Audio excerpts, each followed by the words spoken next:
Hello, everybody, and welcome to the Awesome 80s Podcast. This is Lawrence, and this is... Oh, there's no Michael. Uh, Michael is not going to be on this episode. This is a first for us. Michael is the proud father as of about 3 to 4 hours ago. So congratulations, Michael, and your wife. I will not say her name, even though she has said it on here before, because I don't want to be intrusive. But the good news is that we do have a special guest. Hello, Chris. Hey, thank you for having me on the show. Thank you for coming on the show. I believe, and MF Jones may correct me, you might have been our very first video guest. That's absolutely correct. Okay. MF Jones is confirmed. So the very first time we ever played with this video contraption here, you were our guest. So welcome back. It's been about 5-6 months. Yeah, About that. and I appreciate that my face apparently didn't stop anyone from continuing to watch the video podcast. I didn't say that. We don't have anyone who watches it, but we're still... No, in fact, our landlord, Mr. Roper, he is our internet landlord, and after watching your show, he sent us... we very rarely get feedback from him, which usually means that I think we're doing a good job, but he sent us an email right away saying that guy needs to be on more. So Mr. Roper is your biggest fan. Well, thank you, and also thank you to your co-host's wife for having early labor so that I could commandeer half of the show. Yeah, it's these things we call life. Never is planned. I'm gonna talk through just a couple things. We usually have a segment called Top That, and it's just a couple things that are happening in pop culture, real quick, that I'm gonna throw out there, and then we're gonna discuss our movie. This is kind of the point in the year where the end of season shows start on television. Usually, it used to just be you had a television season and that was it.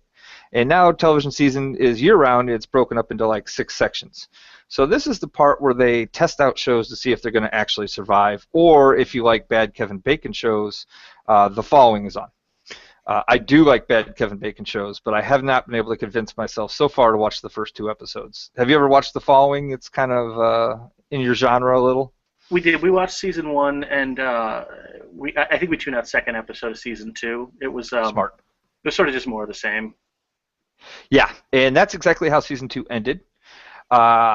It just more of the same. And season 3 has started, and I'm recording it, but I'm telling myself I'm not going to watch it. But usually what happens is I'll have like 4 sitting there and I'll blow through them one night, possibly while drinking, because then it will make me think it's going to be better. And then I'll get into it and then I'll watch it sober and be like, this is horrible. This is an absolutely horrible show. But I did start watching 2 new shows this week that I want to recommend out to people. One is called The Last Man on Earth. It stars Will Forte. Chris is a fan. Have you watched this? Absolutely. I was never sure if I was a huge fan of Forte's on Saturday Night Live because he's always in little bites, and so I was a little nervous. And then that pilot episode completely got me right from go. Me too. It is a strange, weird show, and I don't really know how to describe it to anyone. But if your humor tends to be different than most people around you, I recommend this show. Because if you find property damage hilarious, you will love that show.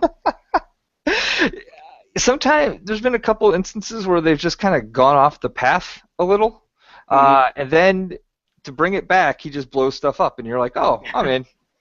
Yeah, where he torches some wigs on a mannequin. Yes. The second show I've started watching, and this is a show I did not seek out. I like when I saw the previews for Last Man on Earth, I'm like, I want this. This is a show called Secrets and Lies. It's on ABC. It stars dreamy Ryan Phillippe. I mean, looking at that guy's eyes, you can't help but fall in love. But this was not a show that I wanted to watch, had any intention of watching. My wife got a recommendation, and I make her sit through tons of horrible shows. So I was like, well, if something she's interested in, I should try it. And we are hooked after 3 episodes. It's kind of a suspense mystery. It gives Juliette Lewis a reason to be on television or any screen for that matter. So. Yeah. It's definitely formulaic and soap opera-esque, but I enjoy those shows. Those are kind of my, secret passion, not so secret passion. And I must say, I'm a fan. So if you're looking for something to bide your March through May, give it a shot. Yeah, There's a lot Kathy worse. and I watched the pilot of it, and we enjoyed it too. Interestingly, too, for those either who don't follow it, have missed episodes, or just want to be able to binge, it's actually based on a Canadian series that is available on Netflix. Really? So What is that? it's just called Secrets and Lies, and it's Oh, oddly it's based on a Canadian series, which is English language, and it pretty much looks exactly the same as this show. I mean, it doesn't have Ryan Phillippe or Juliette Lewis, but I was, it's not like it's from Israel or something. I don't know why right. they didn't just put it on the air down here, but Yeah. yeah. So for those, it's kind of like The Slap. That was an Australian version of that. And now that's on Right. NBC. But Uh, unlike, Americans are scared of accents, but I guess I didn't think Canadian counted as an accent. eh? So What's the show? What was the Grace Point in Broadchurch. hmm But that was even took it a step further because I had the same leading man who my son is enamored with. So we yeah, got to who I watch love, both of but them. had a not too convincing Middle Western accent in that show. Yes. So big news. First with Michael's child being born.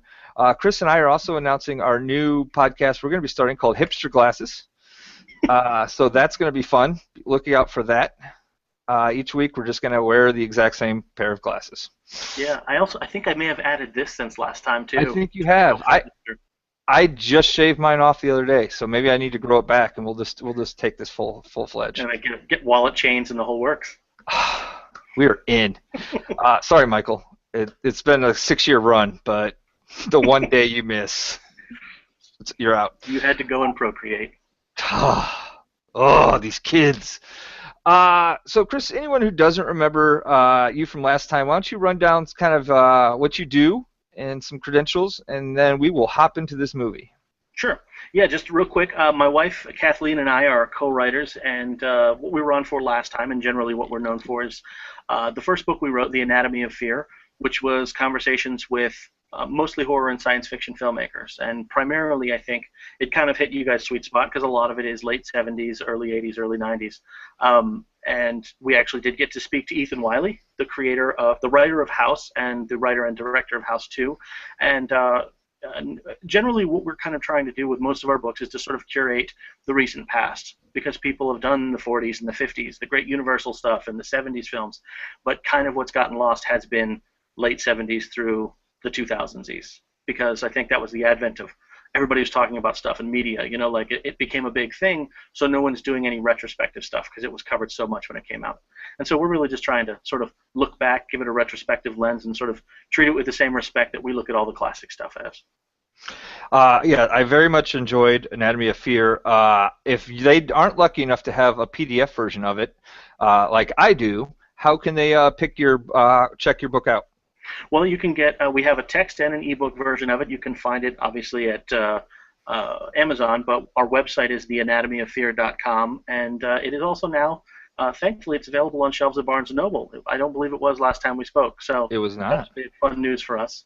Now, And I'm sorry. I should also note that if you get the ebook version, if you order from the website, you also get, or the text version, there's a free 100 plus page book of extra bonus material, a lot of which would apply to people who are fans of this show. A lot of other 80s movies we covered in that too. So Awesome. You said Barnes and Noble. Is that a place where I go to buy something physical? there are what I believe they call physical stores still left, yes, but there are also, I believe there is a barnesandnoble.com. Is that how that's pronounced? Very retro. Very Yeah. retro. So, a little backstory. We today are reviewing the movie House. If you are listening to this show and you're saying, I want to watch this movie before I hear these two hipster glasses wearing guys discuss them, how can I do this? I'm going to tell you it is a very difficult proposition to digitally watch this movie. However, for $6.94, I'm going to say on the Amazon Prime right now, you can log in, get that DVD in 2 days, and then come check our episode back. And it has House 2. That's House 1 and 2 on that DVD set. But it is a very difficult digital find. We've spent days combing the web. And by days, I mean a few hours, because our hero over here to my left, MF Jones, found it and supplied it to us. And I have actually ordered the hard copy as a gift to my father, because it is one of his at least it was when I was a child, one of his favorite 80s movies. And that comes to why we're doing House. So the last time you were on the show, we talked about how I myself was not a huge horror movie connoisseur, although this podcast has made me one. However, Mr. Michael, my co-host, is not only is a horror movie connoisseur, also makes his own movies. I believe you guys discussed that last time. We did, I believe, off mic, yes. Yes, his short movie actually won first place at the Drunken Zombie Film Festival in Peoria, Illinois, about a few months ago. Oh, wow. And I'm trying to get him to make it available online, which he promised to do a few months ago, but then he was procreating and things, and I discussed it with him this morning. So as soon as he does that in his time off, we will get that uploaded to our website so everyone can watch it. It's not the segment that he submitted to the Film Fest, it's just actually a segment of his overall hour and a half movie. And it was not a horror movie at all. It was just kind of absurdist humor, that segment at least. But that is definitely a genre that you are, of course, passionate about and that he is passionate about, and therefore I have, doing this show, become more affiliated with these movies and more familiar with them. But as a child, my father loved House. We watched it all the time. Could part of it be the fact that we were a big fan of NBC Thursday nights? It could be. You had George Wendt and Richard Mole both had NBC shows and Cheers and Night Court on that particular night. And as a child, I loved this movie, and I have not revisited it in a long time. And I have done that, and I am ready to discuss that. Yeah, it's interesting that you said that it was a favorite of your dad's and that you watched it as well, because one of the things Ethan Wiley loved about it, and I think one of the reasons it has the staying power that it does, is that it's the rare horror film that appeals to multiple generations on different levels. I think kids are genuinely scared of it, parents get the humor, and so there's a really interesting, delicate balance in that movie where different audiences, much like The Simpsons, where different audiences get different jokes and appreciate it for different reasons. Completely agree. And as we go through it, we will kind of identify some of those points. So the first thing when the movie starts is you see the house and you hear some creepy-ass music. Music plays a pretty big role. The soundtrack of the background music in this movie, it definitely sets the different tones and kind of lets you know when something might be more comical or when it's time for the fear to hit. Yeah, and of course the composer Harry Manfredini, probably most well known for the classic from Friday the 13th. Yeah, he reteamed with his partners on this one, Sean Cunningham and Steve Miner. They had actually all worked on a couple of Friday the 13th movies before coming over to this. So this movie stars William Katt. First, William Katt has done a lot of movies, a lot. If you want to go to IMDb right now, people, look up his recent picture, his little IMDb picture. It looks nothing at all like what you would have thought William Katt would have turned into 30 years ago. I don't know if the long gray hair. Yeah. He's sort of he looks like the wizened man that lives in a cave in sort of like every fantasy film. Absolutely. And ironically enough, and I'm not lying about this, he's wearing the glasses that you and I are both wearing right now. He is. I'm not making that up. He's trying to stay relevant. He is. He's doing a great job. So William Katt, in my life, although he's done a lot of movies, his most important role in my family's world was being Barbara Hale Jr.'s son. We were big Perry Mason fans as a child. As my childhood, my dad, every night we'd watch an old episode of Perry Mason. My dad has all the Earl Stanley Gardner books. And Perry Mason's right-hand woman was his mom in real life. And then in the mid to late 80s, when they started making Perry Mason TV movies, he was Perry Mason's detective on the show. So right away, I had forgotten that. And right when I saw him appear, I was like, oh, that's Barbara Hale's son, William Katt.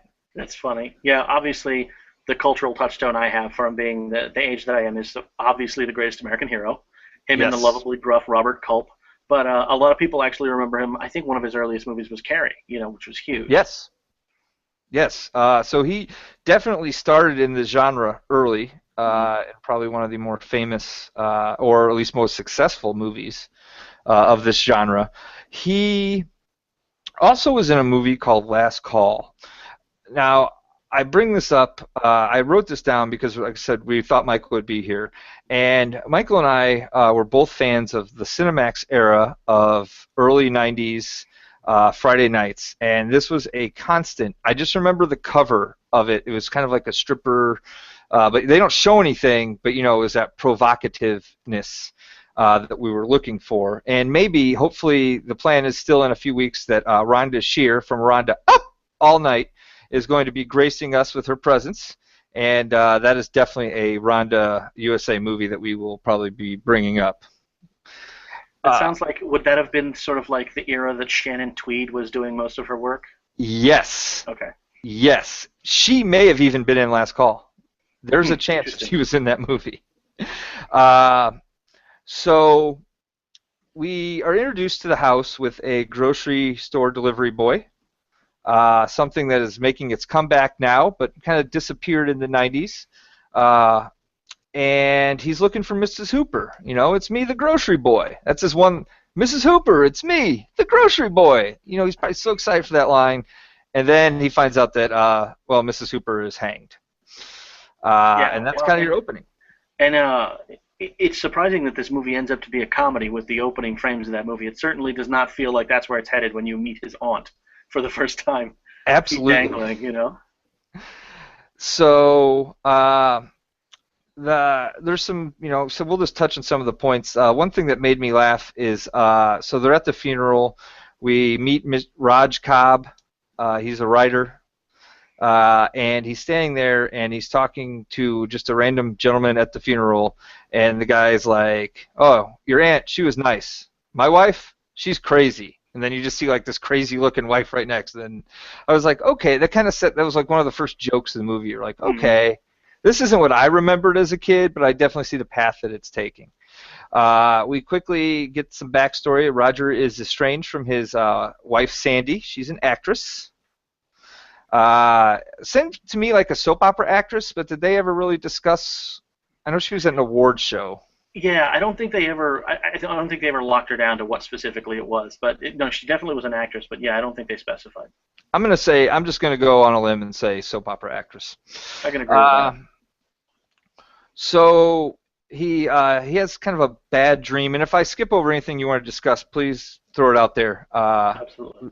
Could always go back and forth, but we see Roger. Looks like he's got a cushy little apartment there, very 80s in its style.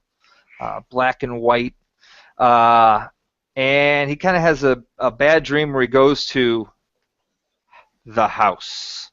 I put that in quotes. I don't know why, but I figured I should express them. And then we start to find out he kind of grew up in this house, and he has flashbacks of hanging out there throughout his life. And we quickly get to the part where we find out his son Jimmy we get to the scene. Jimmy just disappeared one day. What happened to Jimmy? Yeah, exactly. That's one of the great mysteries of the story is not just what happened to Jimmy, but how come no one will tell us, the audience, not even the circumstances of his disappearance. He was just sort of like literally vanished. So it's not like he was kidnapped or they found his body. So for the majority of the movie, we think maybe there's some sort of like dark secret about, I don't know, a neighbor, or who knows where the story's going at this point. So there's 1,000 possibilities for what happened to his kid. Yeah, and just we kind of left it open to him just, vanishing into thin air. Quick question. This is a question I thought of later in the movie, and I didn't have time to go back and rewatch. Did they ever give us a timeline on how long ago Jimmy disappeared? I don't think they gave us an exact time, but obviously, I mean, we know that they're divorced, they were separated, which is obviously a process that takes a little, it's not like it happened yesterday. So the question for me always, though, was, was it long enough that your kid would have aged while he was in another realm? Exactly what I was getting to. Yeah. That was awesome. Yes. So if Jimmy somehow makes it back in this movie, I'm going to give you some foreshadowing. We're going to see him later on.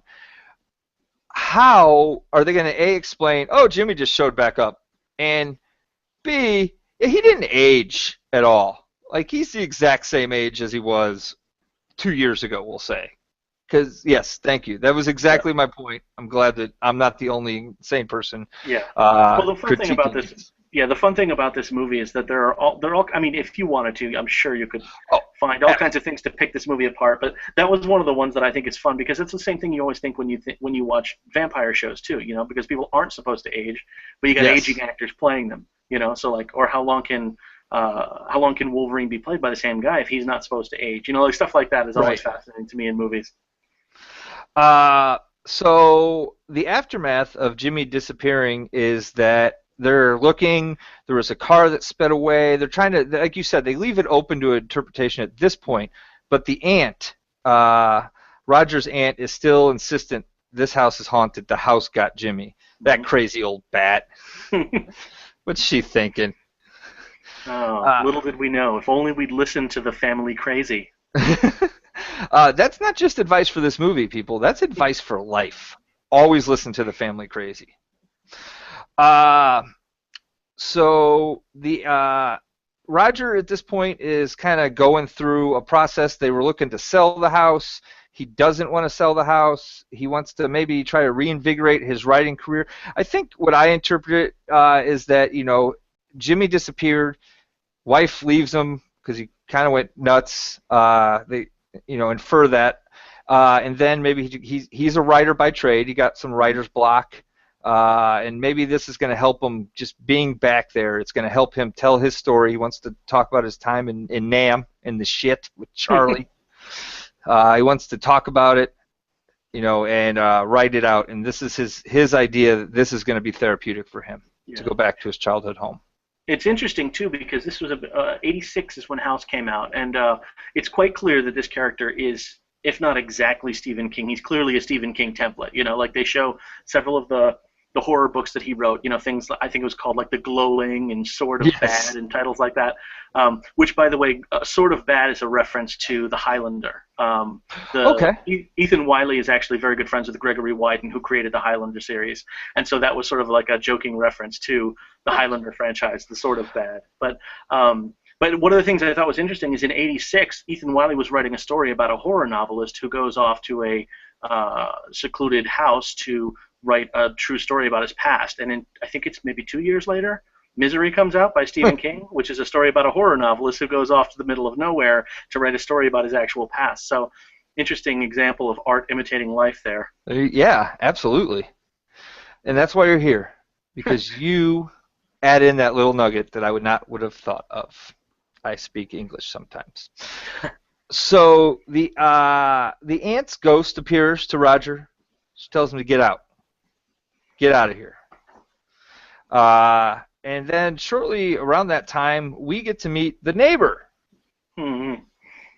good old George Wendt, Yes, Norm Peterson. so good too. George Wendt is.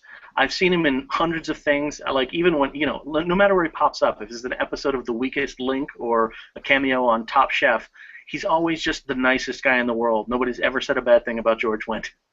You're correct, and he didn't do a lot of movies, and I think he could have been a good, I think he could have been good on the big screen, because he is versatile. He can play serious. One of our favorite movies that he's in on the podcast is a movie called Plain Clothes. Mm-hmm. If you haven't seen it, no one else has either.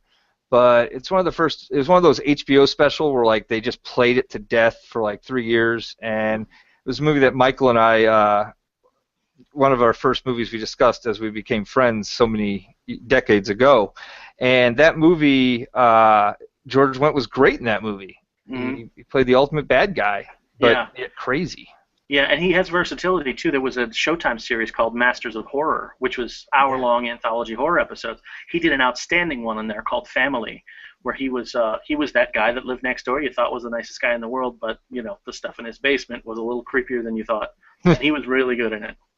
So George Wendt is basically everyone's awesome next door neighbor. He can either be a nice guy, a creepy guy. He can play the whole range of next door neighbors. I think Yeah, we need to get him back into cinema. definitely. Yeah, he has the wacky neighbor spectrum locked down.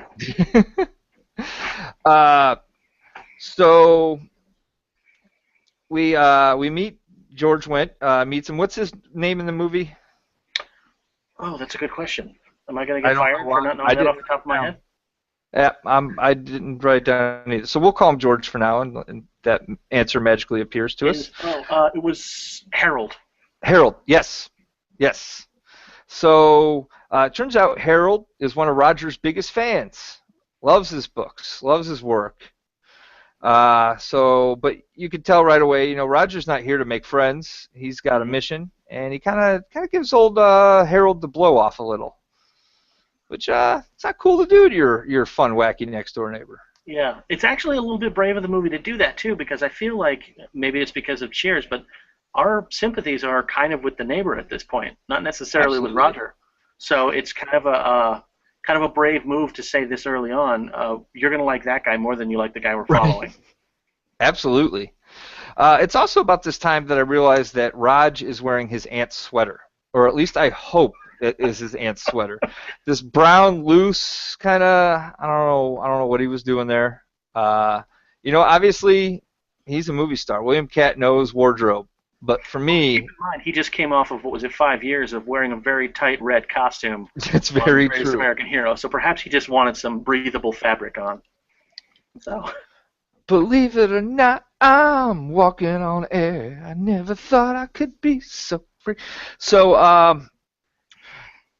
during this time, Roger's also kind of struggling with some flashbacks because he's trying to explore his past, as you mentioned earlier, and try to use that to get breakthrough and he to document his experiences. And he's having some rough flashbacks. I mean, I've never been in the shit. I don't know how it is. War is hell. I know that. I've heard I've heard that. that. So he's trying to explore all these memories to see what he can create out of it.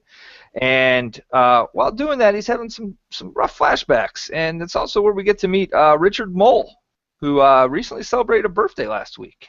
So that's awesome. Good job, That's Richard really the Mole. tie. That's why we're doing this, everyone. Yes. Celebrating Bull from Night Court. Bull! I'd love to have Bull on the show sometime. I think I actually reached out to him, but he hasn't Twittered in like 3 years. But he does Hmm. have an account, uh, apparently.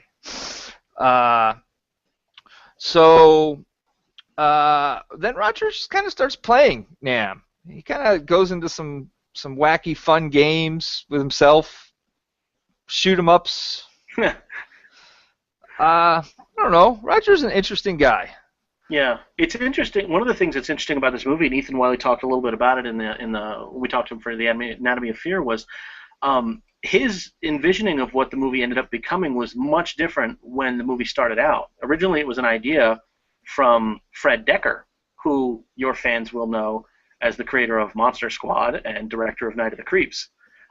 They were friends, and it was originally Fred Decker's idea. He wanted to do like this super dark psychological take on a guy who's living in a house, and it's his Vietnam nightmares that are coming back to sort of destroy him. He's falling apart, and throughout the movie, you don't know, is it he's going crazy or is the house really haunted? It's sort of like this deep, dark psychological piece, and so Ethan started writing it, and Ethan just he's a much funnier guy, I think, than Fred Decker, and that combined with Steve Miner's direction and Sean Cunningham kind of wanting to get out of the Friday the 13th, the slice and dice stuff. He wanted to go in a different direction. I think that's where the humor came from. It was sort of there to leaven to brighten it up a little bit, because I think what Fred Decker was thinking probably would have been a little dour. We're only Right. a decade out of Vietnam, so having horrifying Vietnam flashbacks and this guy's struggling with his identity, I think might have been a little heavy for what they were trying to make, which was just sort of a fun throwaway horror movie.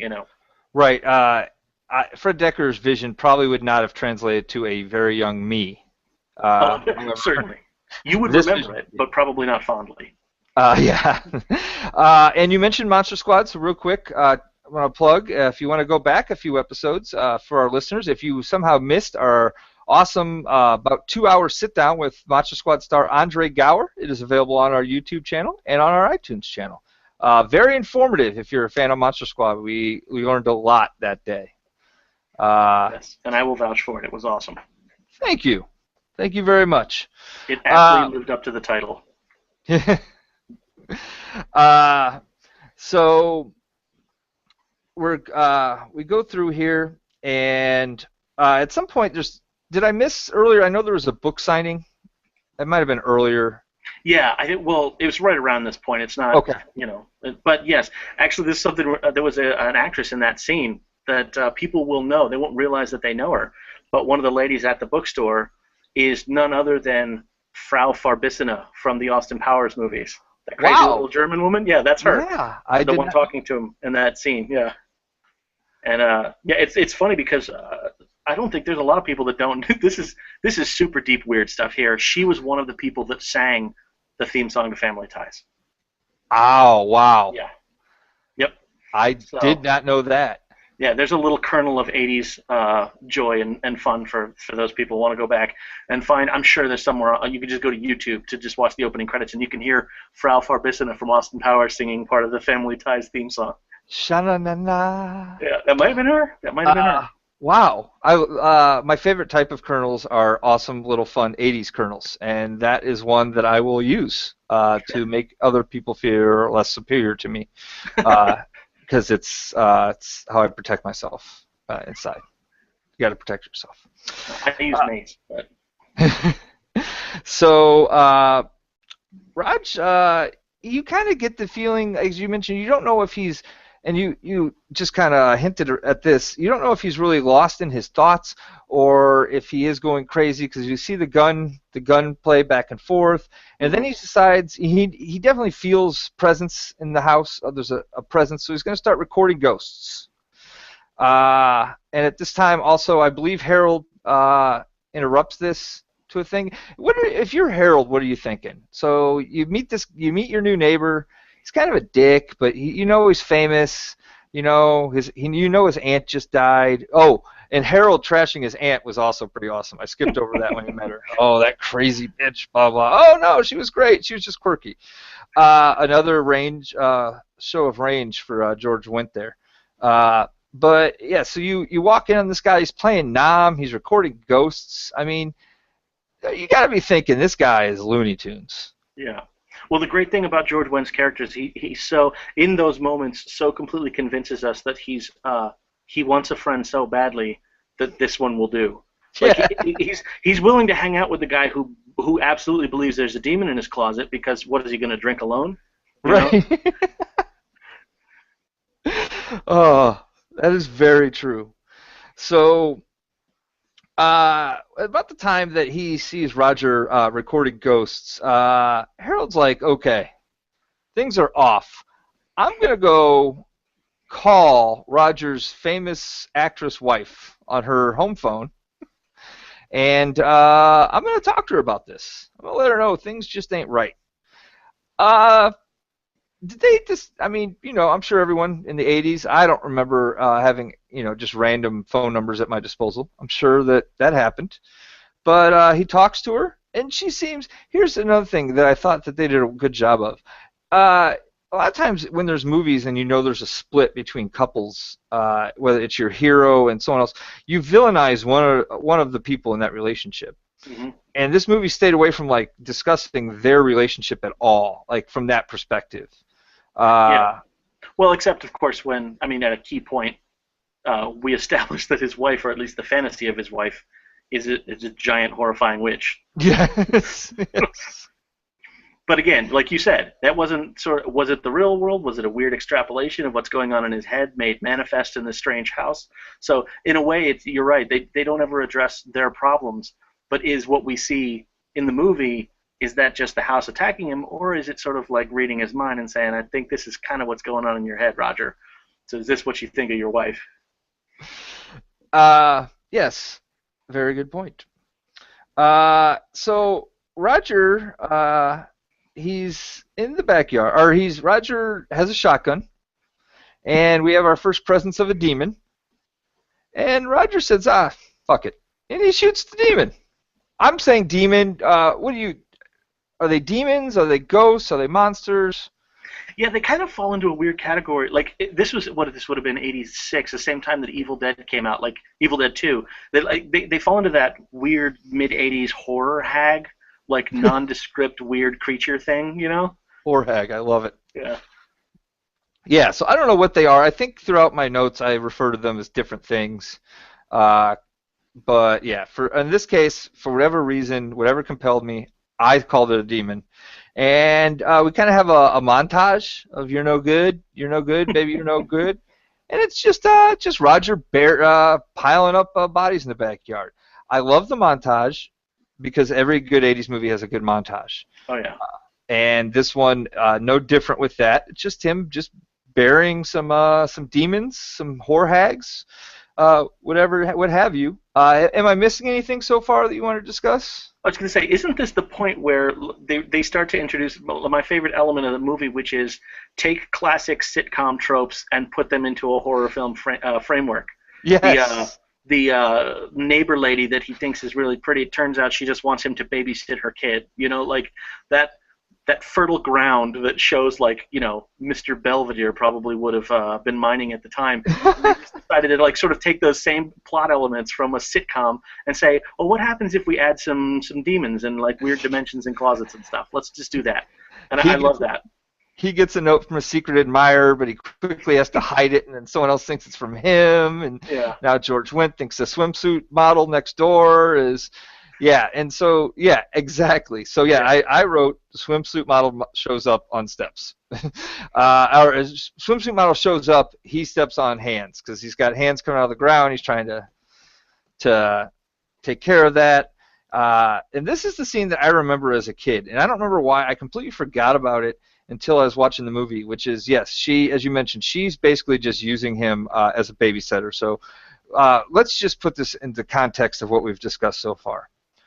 Random attractive lady shows up at weird house where weird old lady just died, meets weird new neighbor who was related to that weird old lady. Weird new neighbor has displayed psychotic behavior, I would say. It looks like a suburban neighborhood, so you know Harold's telling everybody about what he's seeing. And Hmm. says, hey, I want you to watch my kid. Here is his bag. And go at it. Definitely a stranger danger moment, something that now would not be as believable. I'm sure in the Yeah. 80s, watching it, no one really blinked about it, but Well, it's one of those moments, like you said, about George Wynn's character Harold being able to contact his wife.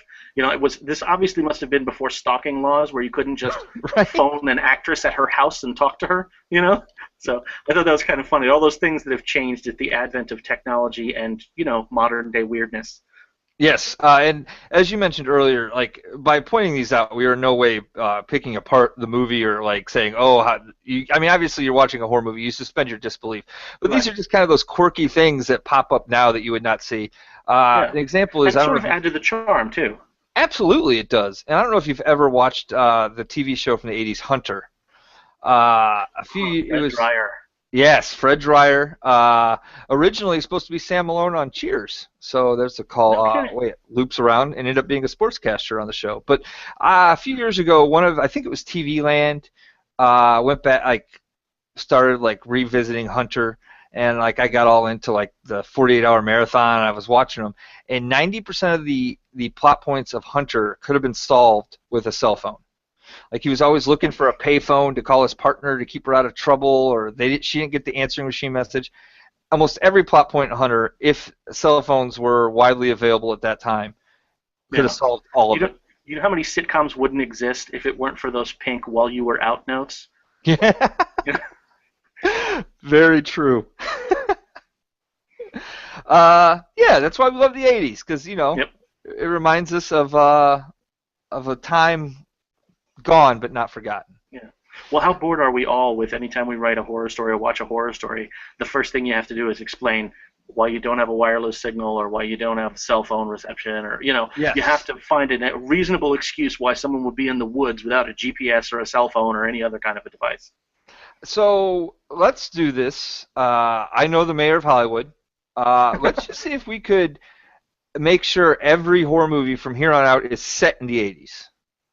Like, just that way they don't have to take the extra time to explain these things.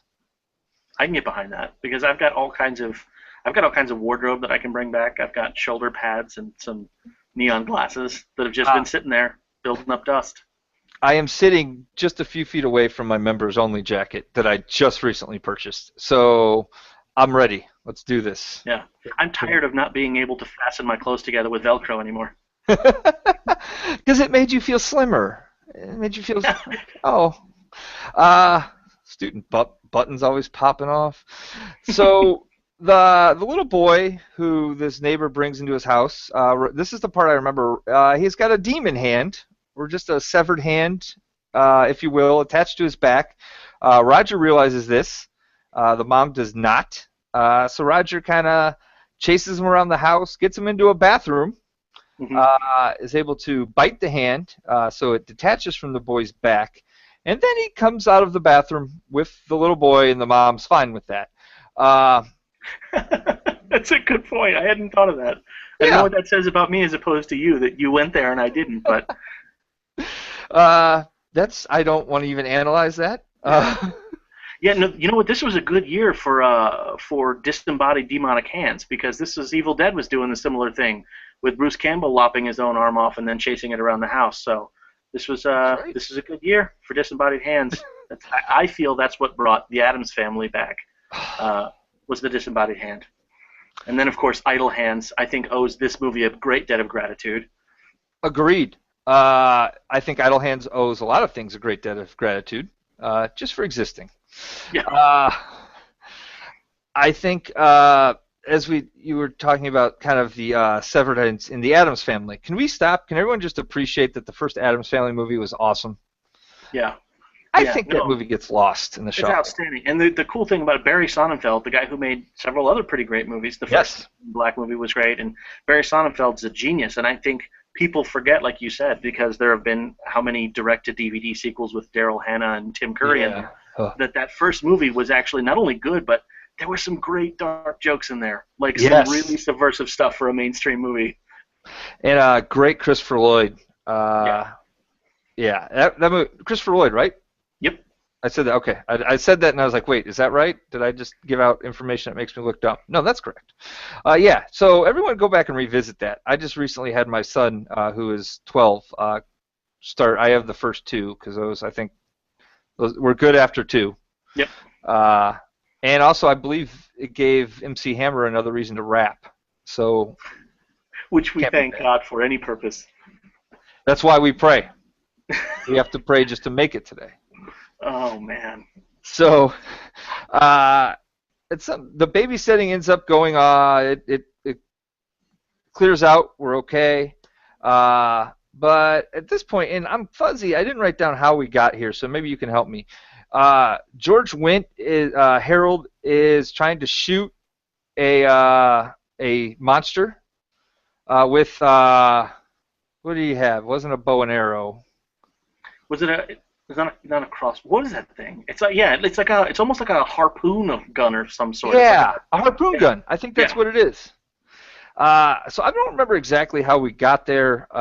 My notes are fuzzy. I probably My was talking to a child my at this time. assumption was that the pole must have come from. There's a giant sailfish mounted on the wall, so I assume that must have just been a thing that was Yeah. sitting in the house somewhere, right?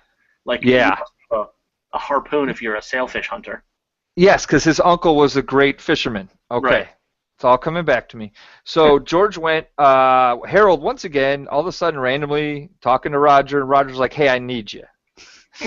I need you to come upstairs, take this harpoon gun. I'm going to lasso this monster from this closet, which apparently leads to another dimension, and you're going to try to shoot him. Yeah, we should point out that's maybe, I think, the great reveal of this film. Is up until this point, there's been a demon, there's been some weird stuff going on, and so what you assume is it's a haunted house in the traditional sense of there's some sort of creepy presence.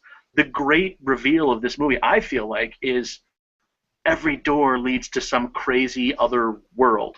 Like Absolutely. they've never done that in a haunted house movie before. I mean, they'd sort of toyed around it with a little bit in Poltergeist. You know, there was the portal, Right. but really that was sort of to the other side. There was just one. Like this one, who knows what's going on behind any closet? Who knows where you're going to end up when you go through it? I thought that was sort of one of the brilliant finds of this movie. Is it's not just like there's a sort of a ghost wandering around in the attic. It's like you might walk through a door and you may end up in like in Aztec times for all you Yes. know.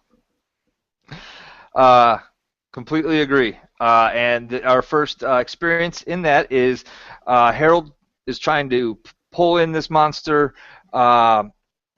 Roger is trying to, reel it in with him, and the monster gets away, and there goes Roger right through the portal. So he gets pulled into this different dimension, and he's pretty much right back in Vietnam again. So now it's back to, is this in his head?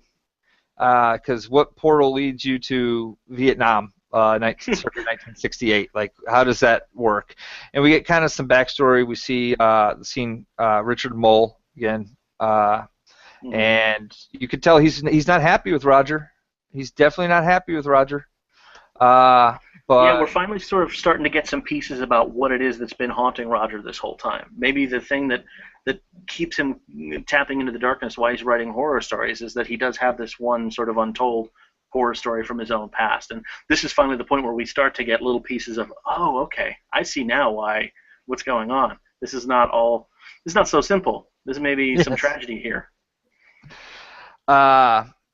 So we're back into shit again. And then he gets out. He manages to get back to the house where we see a sleeping George Wendt with a almost empty bottle of Jack Daniels. Best joke of the movie as far as I'm concerned. His friend was sucked into a portal in the closet, so he pulled up a seat and got plastered, assuming, as we all would, that he'll eventually come back through the portal. So if I just wait here, don't call the cops or do anything else. Everything's going to work out. Everything is going to work out. So good. Yeah, I think my two favorite jokes are actually in this one scene. The first being, in no horror movie ever, when you try to tell someone that there's a demon in your closet, is there ever a demon in your closet? You're isolated. You're alone. No one believes you. In this movie, the first time they try to make us think that's what's going to happen. Open the door, there's nothing there. Bummer.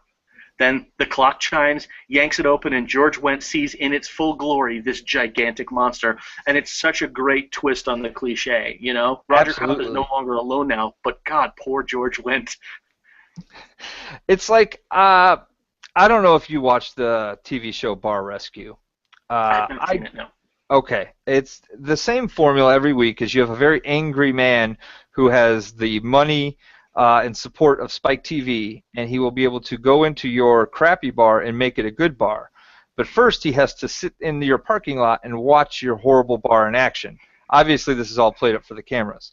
And each week when you're watching, you're just like, almost, I don't want to use the word anxiety, but you really just want him to get in there and like bust these people. But you're waiting, and you're waiting. And normally in a movie like this, you're waiting because you know it's not going to happen on the first time. You know when they open that closet door, no one's going to be there, and it's going to drag out. And then like 3/4 of the way through the movie, after like 6 attempts, you have that aha moment. You're like, oh, it finally happened. And like you said, in this case, it was bam, within 30 seconds, 2 shots, and he sees it. Yeah, so, it's a great surprise. And also a twist in that usually when someone does witness something bad happening, they're dead. Because no one else can be alive to tell the tale. But George Wendt, he made it through, and apparently safe enough to take a nap. And drink some Jack Daniels. So yeah, good job. So he's back, and now Roger's more confused than ever because the closet dimension seems to be closed. He doesn't know what's behind there, but you get the feeling he wants to solve this. He realizes this is the key to possibly unlocking everything that's wrong in his life. So he goes to the he's walking through, and his grandma, or his aunt, I'm sorry, painted lots of weird things, which you would presume are things that she has seen throughout her time in this house. And one of them, he sees the medicine cabinet, and he sees a picture of his son's face, like in the mirror of the medicine cabinet. So what does he do? He goes to the medicine cabinet. He opens it up. Nothing. Did he punch through it?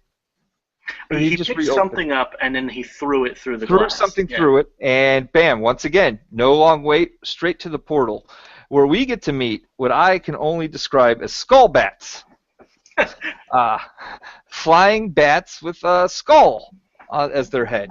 Just a straight-up skull. Yeah, I think almost from the moment that he tosses something through the mirror window, from here to the end is like a sprint. There's just so much stuff going on that's so great to talk about. Like, first of all, the idea that he smashed a hole in a mirror and that it just drops off into the infinity. You know, there have been fantasies about crossing over inside of mirrors since Alice in Wonderland, but the way they did so practically in this, like, it wasn't just that he went through it, like, he thought it out military style. Like, you got a rope, and he tied it so that he could scale his way down. And like, it was so funny. Like they said, all right, let's take a fantastical premise, and then let's take the most sort of pragmatic military guy in the world and see how he would react to this absolutely ludicrous moment.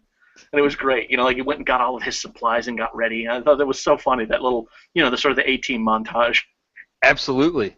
Dun, dun, dun, dun, dun, dun. So he ends up, after fighting some skull bats, ends up in some water. Yeah. One of which we have to say is a really good shot. Yes. And maybe one of the greatest jokes in the movie, where it steals the shotgun from him and then, what is it, like spins it in one hand before cocking it and shooting the rope. It's such a great gag. Like, it's not just that these things are dangerous, but they're also, in a way, they're just sort of messing with him. They're like they're showing off, which I think is hilarious. So he ends up in a swamp area. Mm-hmm. He sees his son. Briefly, so he's swimming after him in clear water, ends up coming up, and now he's in the swamp area. It's pretty evident he's once again back in Nam. He sees little Jimmy, in a cage, and now he's going for it. And Jimmy says, you know, hurry up, he's coming back. And then Roger, well, who's coming back? But then nothing really gets answered. And we're back to the house, and now you're just waiting for the shit to happen, because you're like, okay, obviously it wasn't that easy. For a second, I'm like, did I miss something? Like, it was just so quick of a transition back to the house. Like, I thought maybe did I look at my phone for a couple minutes and not pay attention? You know, like, what happened? But nope, that's the transition. So we're back to the house, back to the real world. They come up through the swimming pool that Jimmy most likely drowned in or disappeared in. Mm-hmm. And he opens the door, and there is skeleton Bull Shannon at the door. And at this point, it's kind of explained, if not a little before, that skeleton Bull Shannon was shot, and he really wanted Roger to kill him so he wouldn't have to suffer in Vietnam. And Roger didn't do it, and this has upset skeleton Bull Shannon. Yeah, the last thing we see of Richard Mole's character, he's being dragged off by the Viet Cong, and Roger's in the bushes somewhere watching him be taken away, ostensibly probably to be tortured and put in a bamboo cage or whatever it is they did in the middle of Deer Hunter. So we imagine when we see that moment, okay, so yeah, he's been through some stuff. That's probably why he's a little ticked off at Roger. So at this point, my wife came in and sat down. Now, I will point out that, she is not of this generation. She is younger, and therefore not a huge 80s movies fan, and definitely not a horror movie fan. And she, within 2 minutes, she said, is this a comedy? Which you can see why, as an adult, not experiencing, like, watching it as a younger age, definitely a lot more comedic, as you pointed out earlier. So when you said that, I was like, yeah. And then her other comment was, it seems like a really crummy reason to hold a grudge for 20 years. Like, it wasn't that, you know, just because this guy didn't kill me, I'm going to haunt and ruin his entire life. Well, that's the thing that's amazing to me, is it's not even like he just held a grudge in real life. He came back from the dead and possessed his aunt's house. Like, that is a long con. You know what I mean? Like, that's a big game to play. Agreed, and love the use of long con. It's become one of my new favorite sayings. So, so those were her two comments on this. So now we have this kind of cat and mouse game through the house, and Roger's like, I'm going to take it to him physically. So he kind of steps up, tries to get physical with him. It doesn't work out as well. He escapes a little, gets some separation, gets on a roof, and it's about this point that we now discover that this house is now on an edge overlooking an ocean of some sort, or a body of water. So the house has moved. It could be that maybe, you know, if we wanted to go at a deeper level, that Roger has a fear of heights or of water. You know, there could be several reasons that this happened within the story. The house is basically manifesting all of Roger's fears sort of in real time now. Yes. And I thought that was a good way to play that. So they're at this. Every time Roger thinks he's gotten away, there's evil Bull Shannon with coming back at him, and it gets to the point that that you're just like trying to figure out, okay, what's the end game? As you mentioned, it happens so quickly Hmm. throughout the movie. Like things are just flashing quick, and I think or in this final scene at least. So it's not drawn out to the point where you're just like, oh, get it over with, get to the ending. It's just bang, bang, bang, and it gets to the point where I think Roger starts to realize maybe that he needs to just man up. He needs to overcome his fears, and that's when he really takes it to him physically and just starts pummeling him in a way. But how do you kill a dead guy? Mm. That's the question. And the answer, grenade. Duh. Duh. Yeah. So he blows him up with the grenade. Yeah, it's interesting too because in a way, what it kind of hints at is that the thing that he needed for his son to be okay and actually for all of this to end is not um, what he basically he needed to forgive himself. If the premise we're taking is that a house is haunting him with his own memories, what he needed to do was forgive himself for this thing that has been hanging over him. And the minute he did that, that's when the battle turned. That's when the Yeah, tides were turned and it swayed in his direction. absolutely. And that's really where, like you said, that everything shifted, if you will. So he blows him up. He takes his son. He walks outside. Bam! There's Harold just waiting. Like, hey, I'm here if you needed me, but it seems like you got it under control. And Yeah, classic late to the party syndrome there. Like, yeah, and then cab pulls up. It's his wife, ex-wife, separated, whatever it may be. Bam, that's your movie. yeah. And it's one of the brilliant things about movies of that era too was like there was no coda. Nowadays we want to know where does the relationship go? How did he cope? Right. Flash forward. Man, they were done. They killed the villain. Roll credits. It was like the Yeah. end of a Child's Play movie. As soon as you torch that doll, there's nothing else to worry about now. Roll credits. Our life is good. So, give us a brief summary of what the plot for House Two becomes, because there were three houses in total. Is that right? Well, this is one of the strangest franchises as regards numerous things. The first being no characters return from movie to movie, except I think in House Four, William Cat was in it in flashbacks of some sort. But other than that, it's basically just the house, or even the idea of the house. I don't know if it's the same house returning from film to film. But what happened is there's a house. Then there was almost immediately, House 2, the second story. Yep. Then there was a third film that was marketed as a House 3, but it was actually a film called The Horror Show, starring Brian James. It came out, I think, late 80s, early 90s. No one really knows about it, which is why when the technical third House movie came out in the 90s, it ended up being called House 4, even though no one saw House 3. So there's this weird thing where there's like a missing movie. But yeah, the second movie, it's it's kind of one of the ways Ethan Wiley described it is that he said he wanted to take the same thematic story and just give it a different shape. So in the first movie, the guy was a writer. The second movie, the guy is an artist, the one that moves into the house. In Yes. the first movie, he was facing his demons. In the second movie, he didn't have demons so much as he was a dreamer. He wanted to escape. That was his big thing. So what the house did for him was that it gave him this adventure. There was the Aztec adventure and that big, weird caterpillar creature, and was it his dead grandfather that was from Western times that he met? Yeah. Yeah. And then, of course, how could we forget they had to, I think it was contractually required in a house film that you have a cast member from Cheers. So it was John Ratzenberger John Ratzenberger. instead of George Wendt. And it's a really strange film. John Ratzenberger, Ari Gross was in it. Yeah. He's fairly well known on TV. He was Yeah, one of yeah. the Eric Gross, members of Ellen. Yeah. well known in the '80s. Lots Yeah. of great parts.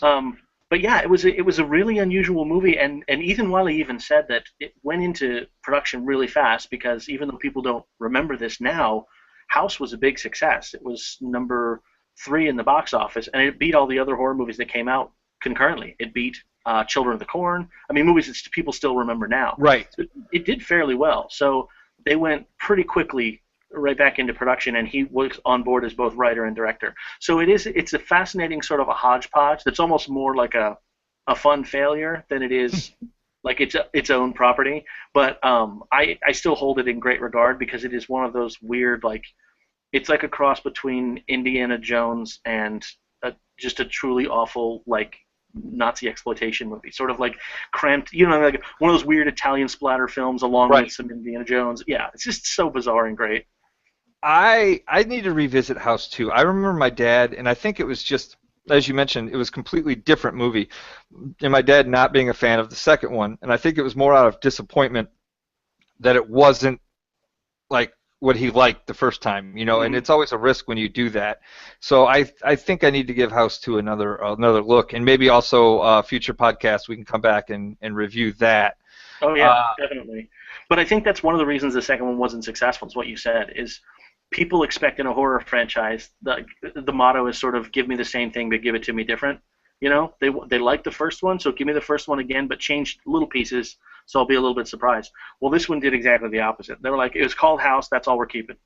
You right. know, so yeah, it was such, I think, such a sort of shock. Sort of the same thing that happened with Halloween 3. It was like such an out of left field. Like this is what? How does this have to do with anything at all? And people, regardless of whether the movie was good or not, were just like mad because this wasn't even they thought this was a Michael Myers movie, and you got like kids with bugs crawling out of their faces and like evil Stonehenge, you know, villains and stuff. So Yeah, and I wrote a couple brief things as a possible contribution to your next work, and I discussed that Halloween 3. I was newer to Halloween 3 mm, and so infuriated, just not necessarily with what the movie was, but like you said, it was just completely out of left field. yeah, well, And it feels like a bait and switch kind of. yeah, it really does. It really does. It was like, well, I have this idea, and it's a good idea, but how can I get it made? Oh, we'll just throw a movie's title on it that's already successful, and people will watch it. But it Yeah, really limits your ability to succeed in the end because you have people who feel like, as you said, they got bait and switched. yeah. Uh, so this movie, watching it through a different lens and actually having this conversation, I think has helped me work out a few things where I was trapped between kid and adult and how Hmm. I viewed it, like some memories. And I think actually talking to you in this, so thank you for the therapy, has made me kind of come around to a couple things that I wasn't sold on earlier on. So I appreciate Well, that. of course, I'm glad to. No, I think one of the great things about House is that it's a film that sort of morphs. I mean, if you step back from it and you've had enough distance from it, it morphs as a film sort of to what it means to you as a viewer in different ages of your life. I think as a kid I would have been scared of it. I happened to have seen it the first time as a teenager, which is when I think it's the funniest. And then as an Right. adult, what I appreciated about it is sort of like what we were talking about, the idea of it sort of being a time capsule that was both ahead of its time and also sort of charmingly very much of its time at the same time. Yeah. So yeah, it's really neat. And there's a lot of great behind the scenes stuff that people don't know about. Roger Corman was an uncredited executive producer on it. Oh, A lot of wow. people don't know that. I didn't And know. one of the great tiny performances is a guy that everybody recognizes his face and they don't know why they recognize him. It's at the beginning, I think he's the one. Is he the one showing Roger around the house? Yes. That is the hotel manager from Ghostbusters, the one that Oh, wants the wow. Ghostbusters to catch the Wow. ghosts and then doesn't want to pay them until they say they're going to go put it Yes. back. And then yeah, that guy, everybody remembers his face because they've seen that movie a million times, but they don't remember that that's him. So yeah, it's Right. a fun little cameo in the movie that Nice. yeah, it's so funny because I saw when I was looking at the IMDb, I was like, why do I recognize that guy's face? I was scrolling through and I'm, bing, there it is. I know that man. Well, I'm gonna talk real quick about just give a couple shout outs here, and then we'll wrap this up. I want to give a shout out always to Casey, Superfan Casey, keeping it real. I got a message from him yesterday afternoon. He was going to watch one of my personal favorite movies, Teen Witch, uh, because I am a 14-year-old girl.